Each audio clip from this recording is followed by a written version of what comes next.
Hello guys, welcome back to sociology classes. Today our topic is types of family. Okay, sociology first paper BA part 1. तो आज का topic है हमारा परिवार के प्रकार. Okay, types of family. So without wasting much time, we should start this video on this topic, types of family. Okay. संसार के सभी समाजों में परिवार का रूप समान नहीं होता. किसी समाज में जैसे सांस्कृतिक नियम होते हैं, उन्हीं के अनुसार परिवार एक विशेष स्वरूप ग्रहण कर लेता है. इस प्रकार सभी प्रकार के परिवार को सामान्य रूप में निम्नलिखित 3 आधारों पर विभाजित किया जा सकता है. ओके, फर्स्ट है सत्ता, स्थान और वंश नाम के आधार पर. Okay, on the basis of authority, residence and lineage. Okay, first point है इसमें मातृ सत्तात्मक परिवार. ओके, मैट्रियार्कल फैमिली, यह वे परिवार हैं जहां सत्ता, स्थान और वंश नाम के दृष्टिकोण से माता को प्राधान्यता दी जाती है. इस व्यवस्था में परिवार की शक्ति किसी स्त्री सदस्य के हाथों में ही निहित रहती है और सभी सदस्यों को उसकी आज्ञा का पालन करना पड़ता है. ऐसे परिवारों को मातृ सत्तात्मक परिवार कहा जाता है. ओके, नेक्स्ट है आपका पितृ सत्तात्मक परिवार, पैट्रियार्कल फैमिली. ओके,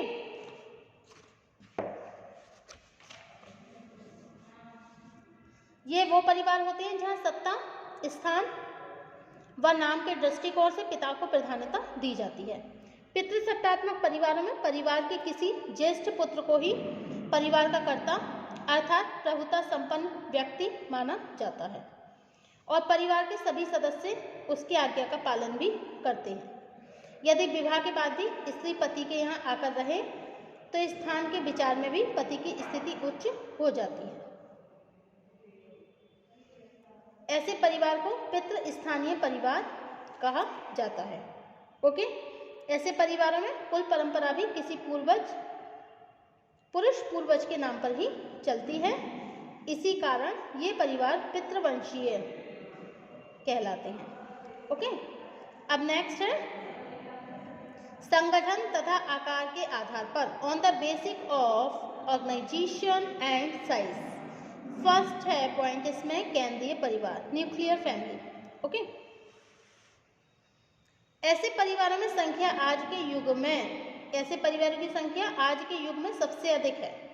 एकाकी परिवार तथा केंद्रीय परिवार, न्यूक्लियर फैमिली औद्योगिकरण व नगरीकरण की देन है, जिनमें केवल पति पत्नी अपने अविवाहित बच्चों के साथ स्वतंत्र रूप से रहते हैं. ऐसे परिवारों का संगठन बहुत सरल प्रकृति का होता है. आकार की दृष्टि से यह परिवार बहुत छोटे होते हैं. साधारणतया इनकी सदस्य की जो संख्या होती है वो 5-6 तक सीमित रहती है. ओके, कितने तक सीमित रहती है? 5-6 तक सीमित रहती है. जैसे ही किसी बच्चे के वयस्क हो जाने पर उसका विवाह हो जाता है, वह एक पृथक एकाकी परिवार की स्थापना कर लेता है. इन परिवारों को तत्कालिक इमीडिएट तथा प्राथमिक प्राइमरी परिवार भी कहा जाता है. ओके, नेक्स्ट है आपका संयुक्त परिवार, जॉइंट फैमिली.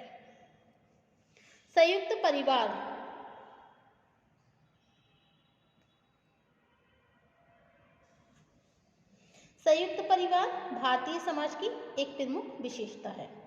जब किसी परिवार में 3-4 या इससे भी अधिक पीढ़ियों के रक्त संबंधी, उनकी पत्नियां तथा विवाहित और अविवाहित बच्चे किसी वयोवृद्ध व्यक्ति के निर्देशन में रहते हैं, तब ऐसे परिवार को संयुक्त परिवार कहा जाता है. ओके,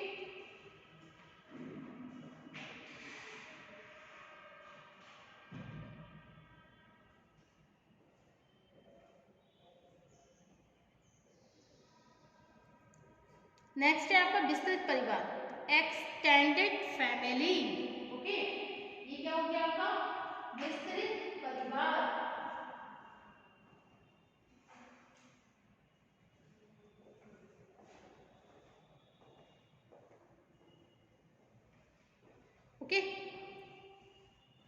विभिन्न समाजों में विस्तृत परिवारों की प्रकृति एक दूसरे से कुछ भिन्न देखने को मिलती है। साधारणतया पश्चिमी समाजों में एक ऐसा परिवार जिसमें वृद्ध व्यक्ति, उसकी पत्नी, उनके पुत्र, उनकी पत्नियां और बच्चे साथ साथ रहते हों, उसे विस्तृत परिवार कहा जाता है। अब नेक्स्ट है आपका मिश्रित परिवार, मिक्स्ड फैमिली। ये वो परिवार है जिनमें केंद्रीय तथा संयुक्त परिवार की विशेषताओं का मिश्रित रूप देखने के लिए मिलता है। इनका संगठन तथा आकार मध्यम स्तर का होता है। वास्तविकता यह है, जिन समाजों में औद्योगिकरण तथा नगरीकरण के कारण संयुक्त परिवारों का विघटन हो रहा है, वहां व्यक्ति अपने एकाकी परिवारों की स्थापना करने के बाद भी मानसिक रूप से संयुक्त परिवारों की परंपरा में बंधे हुए हैं। इसके फलस्वरूप यह परिवार आर्थिक रूप से स्वतंत्र होने के बाद भी नातेदारी, सांस्कृतिक समारोह और धार्मिक अनुष्ठानों में संयुक्त रूप से हिस्सा लेते हैं। ओके, अब नेक्स्ट है आपका नेक्स्ट पॉइंट है विवाह के स्वरूप के आधार पर, विवाह के स्वरूप के आधार पर, on the basic of form of marriage. Okay, on the basic of form of marriage. Number 1 है इसमें एक विवाहित परिवार, मोनोगैमियस फैमिली। यह परिवार आकार में सबसे छोटे होते हैं क्योंकि ऐसे परिवार में केवल पति पत्नी और उनके बच्चे ही रहते हैं। एक विवाहित परिवार में किसी सदस्य को दूसरे जीवन साथी का चुनाव करने की अनुमति तब तक नहीं दी जाती है जब तक पहला जीवन साथी मृत्यु अथवा विवाह विच्छेद के द्वारा उनसे अलग न हो जाए। सभ्यता के विकास के साथ ही एक विवाहित परिवारों की संख्या में लगातार वृद्धि होती जा रही है। जीवन में सुख और शांति बनाए रखने के लिए एक विवाहित परिवार सदैव ही अधिक महत्वपूर्ण सिद्ध हुए हैं। ओके, अब नेक्स्ट बहुपति विवाहित परिवार। Okay, polyandrous family. ओके, ये वो परिवार होते हैं जिनमें एक स्त्री अनेक पुरुषों से विवाह करके परिवार की स्थापना करती है। ये पति साधारणतया आपस में भाई भाई होते हैं, लेकिन कभी कभी स्वतंत्र रूप से भी स्त्री अनेक पुरुषों से विवाह करती है, चाहे वो कहीं भी रहते हों और किसी भी प्रकार से एक दूसरे से संबंधित न हो। यदि स्त्री के सभी पति आपस में भाई भाई होते हैं तो इसे भ्रातृ बहुपति विवाह कहा जाता है, और यदि उनमें कोई रक्त संबंध नहीं होता है तब इसे अभ्रातृ बहुपति विवाह कहा जाता है। ओके,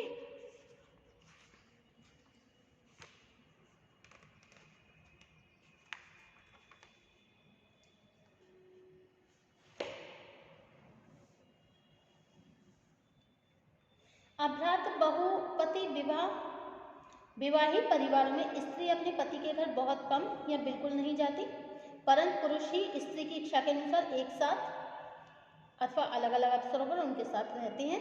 ऐसे परिवार साधारणतया निर्धन होते हैं और उन समाजों में अधिक पाए जाते हैं जहां स्त्रियों की संख्या पुरुषों से काफ़ी कम होती है अथवा जहां जीविकोपार्जन के साधन भी बहुत कठिनता से उपलब्ध होते हैं।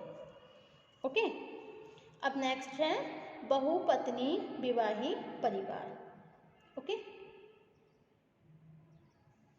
जब पुरुष एक समय में ही अनेक स्त्रियों से विवाह संबंध स्थापित करके परिवार का निर्माण करता है, तब ऐसे परिवार को हम बहुपत्नी विवाहित परिवार कहते हैं।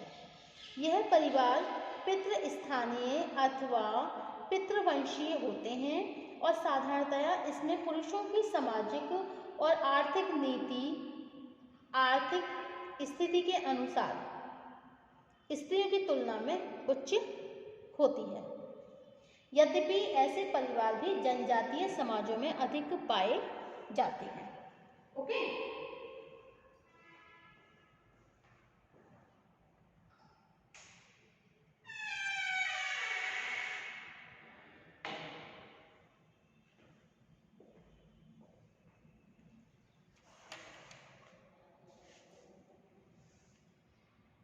जहाँ